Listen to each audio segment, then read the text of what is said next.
नमस्कार दोस्तों, मैं विशाल आपका क्राइम फाइल में फिर से स्वागत करता हूं। आशा करता हूं कि आप लोग कुशल मंगल होंगे। दोस्तों, आज मैं एक ऐसे रियल क्राइम के बारे में बात करने जा रहा हूं जो आपको ये सोचने पे मजबूर कर देगा कि इतना भयंकर भी कुछ हो सकता है। ये कहानी है एक वियतनामीज कैनेडियन परिवार की।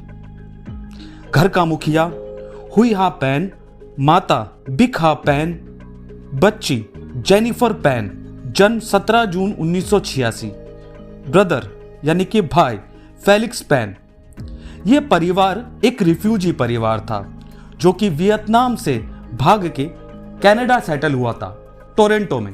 लड़की जेनिफर पैन, जिसने अपना स्कूल तो पास कर लिया था लेकिन ग्रेजुएशन करने में असमर्थ थी।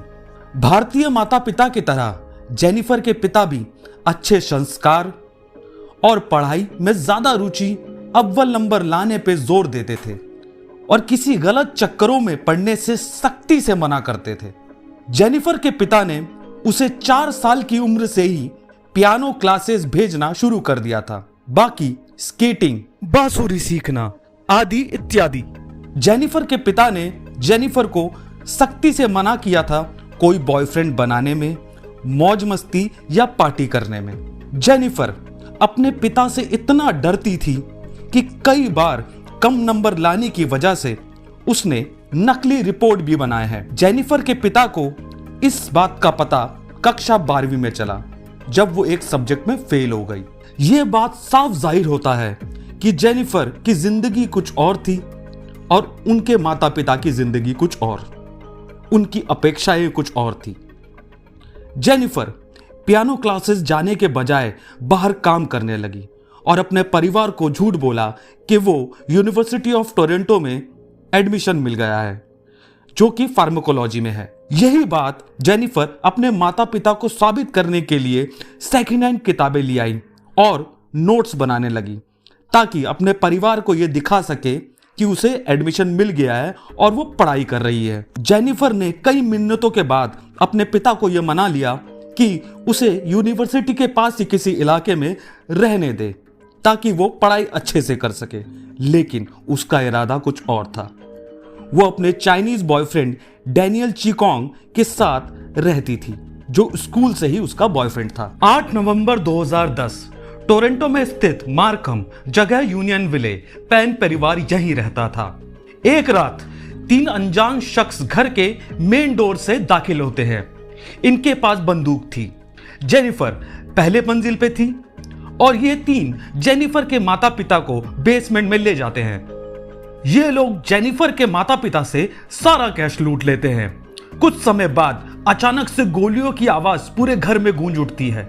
जेनिफर की मां बिक हा पैन, उनकी मौत मौके पर ही हो जाती है, लेकिन जेनिफर के पिता हुई हा पैन इतनी सारी गोली लगने के बाद भी अपनी जान बचाने के लिए भागने में कामयाब हो जाते हैं। जेनिफर के बयान के मुताबिक उन तीनों ने उसे भी हाथ बांधकर बंदी बना लिया था। बाद में जेनिफर ने बंधे हाथ से फोन निकाला और 911 वहां की पुलिस को कॉल किया और जोर जोर से रोने लगी।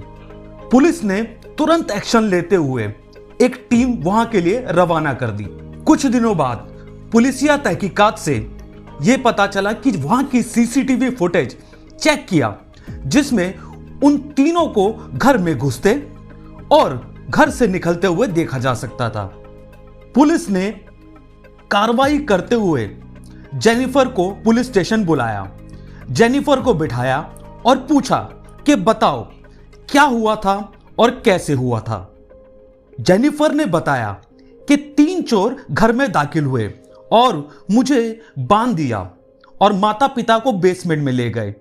मेरे माता पिता से पैसे लिए और मुझसे $2000 ले लिए और धमकी दी कि तुमने अगर कुछ नहीं किया या कुछ भी गलत करने की कोशिश की या किसी को बताया तो हम तुम्हें मार देंगे, और तुमने अगर यह नहीं किया तो हम तुम्हें जाने देंगे। यह बात सुन के पुलिस वालों को थोड़ा शक हुआ, लेकिन पुलिस वालों ने जेनिफर को जाने दिया।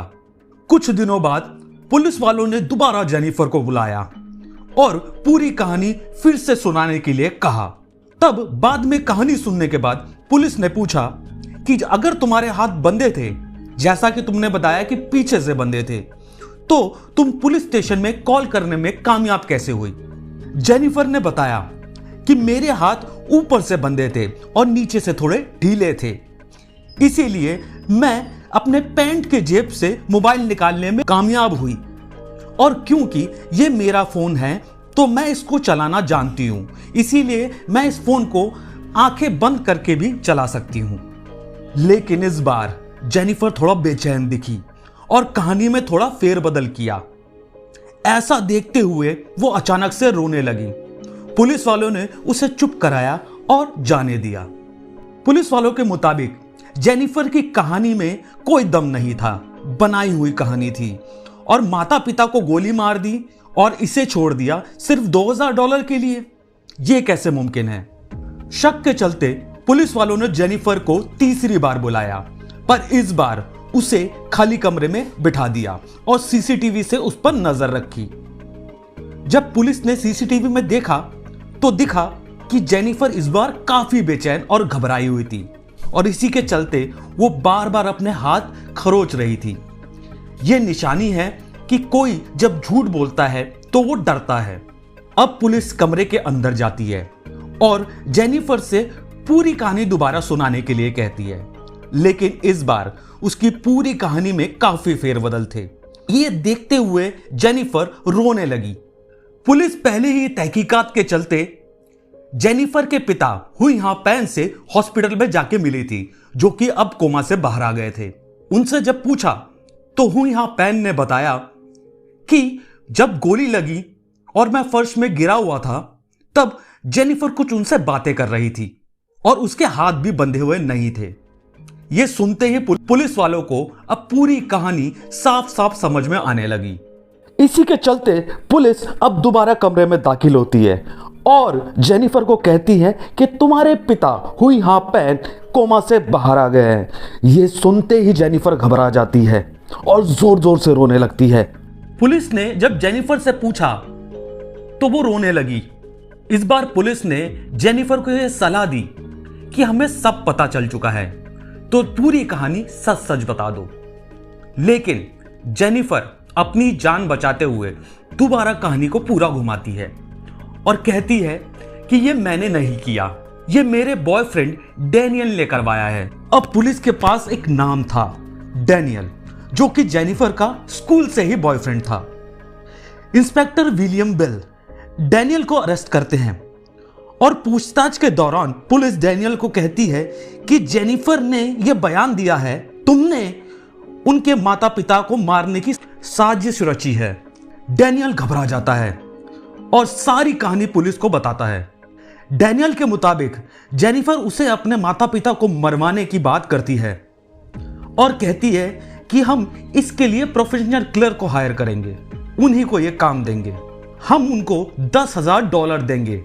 माता पिता के मर जाने के बाद जेनिफर की वसीयत के मुताबिक $5 लाख उनको मिलेगा और हम दोनों कहीं दूर चले जाएंगे। इसी के चलते डैनियल अब जेनिफर को एक आदमी से मिलाता है और जेनिफर उसको एक सिम और एक आईफोन देती है। ये आदमी एक और आदमी को शामिल करता है जिसका नाम था एरिक स्वैन।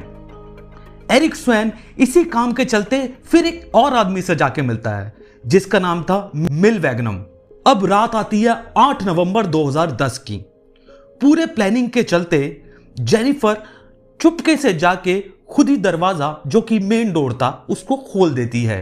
फिर वो मिल वैगनम से बात करती है और कहती है दरवाजा खुला है, तुम दाखिल हो सकते हो।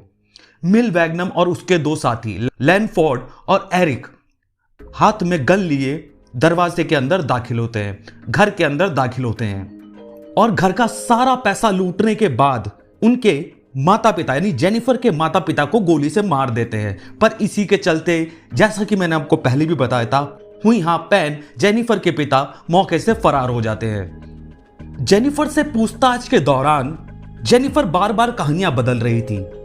इस बार वो कहती है कि मैंने अपने आप को मरवाने के लिए उनको पैसे दिए थे और ये चीज उस पे ही पलट गई और उन लोगों ने उसके माता पिता को मार दिया। जेनिफर के बार बार बदल जाने के दौरान पुलिस अब उसे अरेस्ट कर लेती है और उसे बताती है कि डैनियल ने अब सब कुछ बता दिया है। पुलिस का यह तरीका कि पहले आराम से बात करना और बाद में धीरे धीरे चीजों को थोड़ा प्रेशराइज मुश्किल बनाते हुए चलना, इस टेक्निक को कहते हैं रीड टेक्निक। रीड टेक्निक 1950 में डॉक्टर रीड से आया था, जो कि एक साइकोलॉजिस्ट, पॉलीग्राफी एक्सपर्ट थे। अब तारीख आती है 22 नवंबर 2010। पुलिस जेनिफर को अरेस्ट कर लेती है अपने ही माता पिता को मरवाने के जिसमें। जेनिफर और डैनियल के साथी मिल वैगनम अरेस्ट हुए 14 अप्रैल 2011 को। डैनियल को अरेस्ट किया गया 26 अप्रैल 2011 को, जहां पर वो काम कर रहा था। क्रेफोर्ड अरेस्ट हुआ 4 मई 2011 को। कोर्ट की कार्रवाई मार्च 19, 2014 को शुरू हुई। 13 दिसंबर 2014 को जेनिफर, डैनियल, मिल वैगनम, क्रेफोर्ड को 25 साल की सजा हुई, उम्र कैद, जिसमें जेनिफर को सख्त से सख्त कार्रवाई के चलते 25 साल तक कोई बेल ना मिलने की हिदायत दी गई। जेनिफर का यह दबा हुआ व्यवहार, उसके दिमाग में यह बार बार आना कि उसके पिता उसकी आजादी नहीं चाहते, माता उसकी आजादी नहीं चाहती, इसी के चलते जेनिफर, जो कि डैनियल से प्यार कर बैठी थी, वो अपने माता पिता की ही जान की दुश्मन बन गई और उसे दुनिया में सब चाहिए था, डैनियल भी और पैसा भी। कैसे एक कम उम्र का बच्चा कत्ल की साजिश रचता है और उसे कामयाब करता है। इस मानसिकता के साथ हम ये कह सकते हैं कि बच्चे को कम उम्र से ही शिक्षा, परिवार का संस्कार, लोगों से व्यवहार और सच बोलने की हिदायत ये सिखाना चाहिए। लोगों को ये सिखाती है कि हमें क्या सही सोचना चाहिए और क्या गलत नहीं सोचना चाहिए। आशा करता हूं कि आपको ये कहानी अच्छी लगी होगी। प्लीज चैनल को लाइक, शेयर और सब्सक्राइब कर दीजिएगा और आपसे रिक्वेस्ट करता हूं, चैनल में आ रहे हैं, प्लीज चैनल को सब्सक्राइब किए बिना मत जाइएगा और नोटिफिकेशन बेल भी दबा दीजिएगा। मैं विशाल अब आपसे इजाजत चाहता हूं। नमस्कार।